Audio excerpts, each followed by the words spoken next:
Hi everybody, this is Ian from sniptoit.com, and this is my entry into the HTV Halloween Garment Decoration Challenge.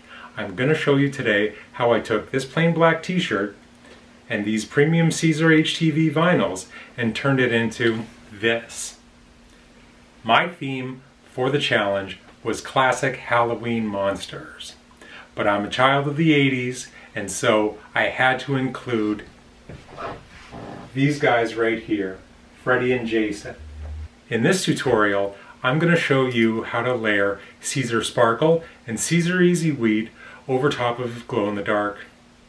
As a cool bonus, I couldn't resist using this bright neon orange WALAKut puff to make this completely awesome trick-or-treat bag with Siser Reflective.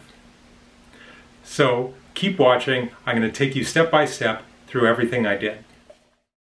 HeatTransferwarehouse invited its partner bloggers and YouTubers to participate in this special challenge to show all of you all the great ways you can create with heat transfer vinyl. The rules were very simple. We were sent the same set of materials, 12 rolls of vinyl, a long sleeve t-shirt, and a canvas bag. We had to use at least 3 materials to make a Halloween themed t-shirt. Here are the source images I used in this project. They are all photographs that I got from public domain source files or shared under the Creative Commons Share and Share Alike license. I took each of these photos and created SVG cut files using photop.com and Adobe Illustrator. You can check out my tutorial on how to convert photos to SVGs on sniptoit.com. I've put the link in the description. I'm not going to go through every step in the conversion in this video, but I will show you how to set it up for cutting in Cricut Design Space. In Design Space, we have 3 main tasks to accomplish before the file is ready to cut. The first is we have to attach all of the text.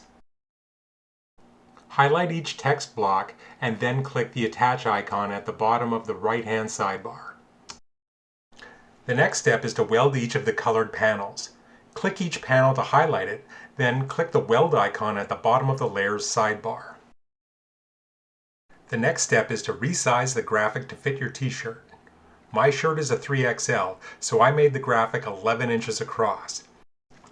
If you are wearing a regular size shirt or making it child size, the graphic needs to be adjusted. Here's an optional step. You can use the Offset tool to create an outline layer for the text. Highlight the text, then select the Offset option from the top toolbar and select a value. I chose 0.15 inches. This creates a new cut shape. Change the color to match the rest of the glow-in-the-dark elements. Now the project is ready to cut. So let's press the Make It button and get a preview of the cutting mats. Take this opportunity to rearrange your cut pieces on the virtual mats, and always remember to mirror your cuts. Alright, so the first thing I'm going to do is cut each sheet of vinyl into 12-inch squares and put it on my mat. I'm going to be using my cross cutter here to get a nice clean cut.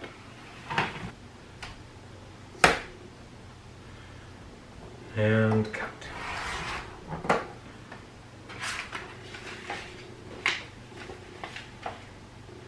Beautiful.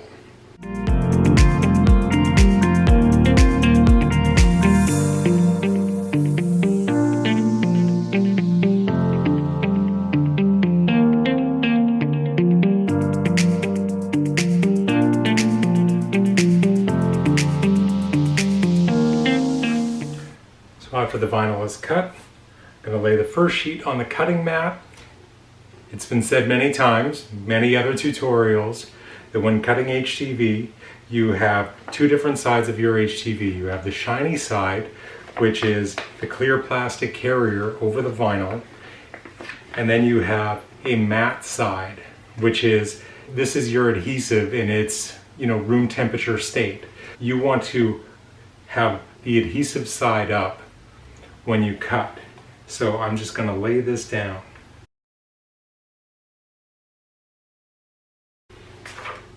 Now it's time to make our cut.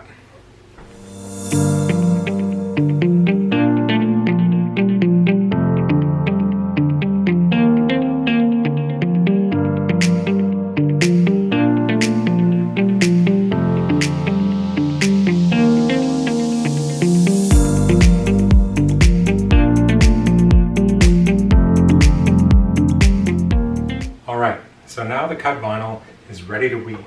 With this reflective, I'm just going to start in the corner.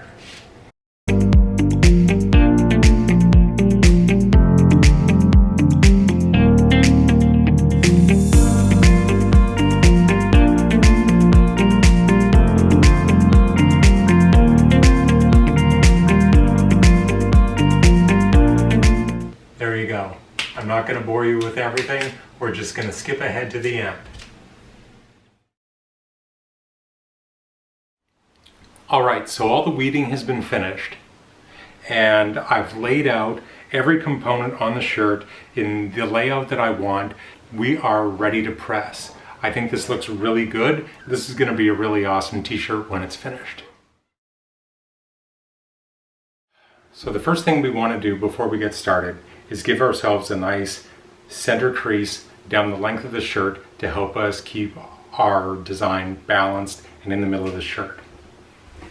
I folded the shirt in half. I'm going to set it up in the center of my Easy Press mat. Some people like to use a t-shirt ruler. That's really fine. I like to use just this crease method. It works really quickly. I'm just going to hit this for a few seconds.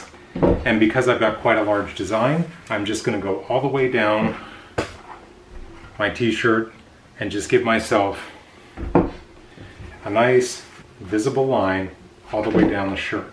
With a crease down the front, I've got a nice visible crease in the back as well for my rear design. Alright, let's get pressing. So I've got my pressing mat, my Cricut mat, set up inside the shirt. Everything's nice and smooth, but you can still see the center line here. The first piece I'm going to press is the offset in glow in the dark. And this is going to be right here, about 3 fingers is generally where you want it from the neckline. How do you center it? The really easy way is just fold your design in half, like this. Make a little bend mark. It'll press right out. And so all you need to do now is just line this up with your center line. I'm about 3 fingers away. So we're using the Cricut Easy Press. Now Siser's guidelines say increase the temperature about 30 degrees over their recommended temperature. They normally recommend 305 degrees for Siser Glow in the Dark, but we're going to do that for 335 degrees. We're also going to tack this down.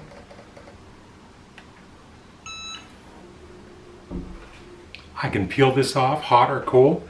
I'm just going to peel it off. Alright, so my next layer is the glow-in-the-dark back panels.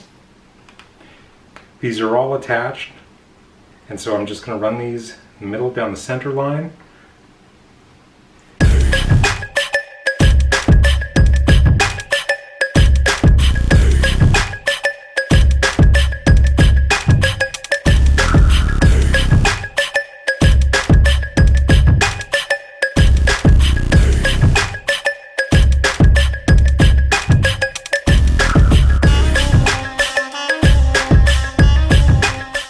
So the front of the shirt is finished, and now we're going to move on to the back. So I'm just going to place my next layer of glow in the dark on the back of the shirt. A good rule of thumb for positioning your design on the back of the shirt is to go 4 inches from the collar. So I'm just going to use the width of my hand, and I'm just going to line up the crease, the center of my HTV, and then I am just going to line up my panels underneath.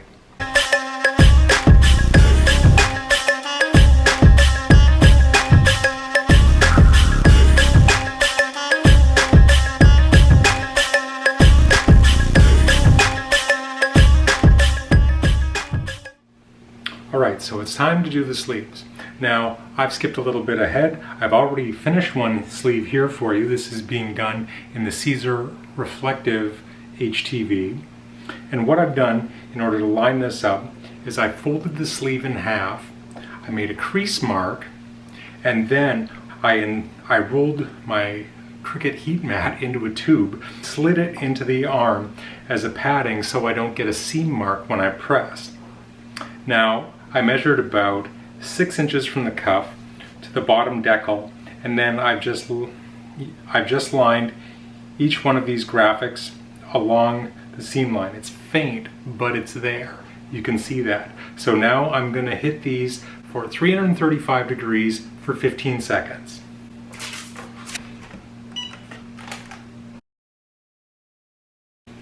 And this HTV has a 15-second peel time.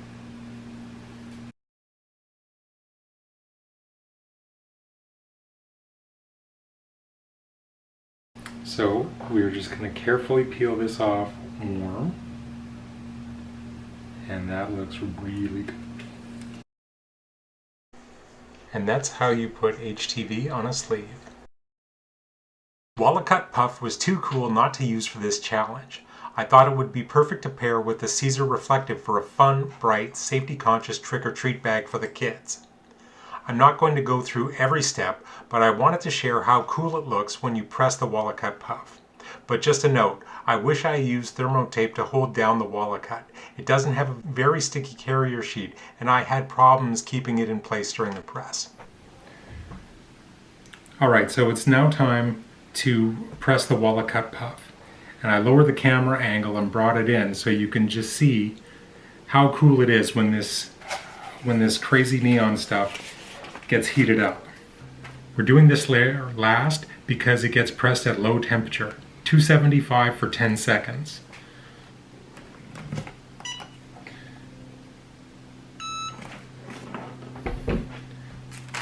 And this is a hot peel, and it's not even really much of a peel, you can see that. How cool is that?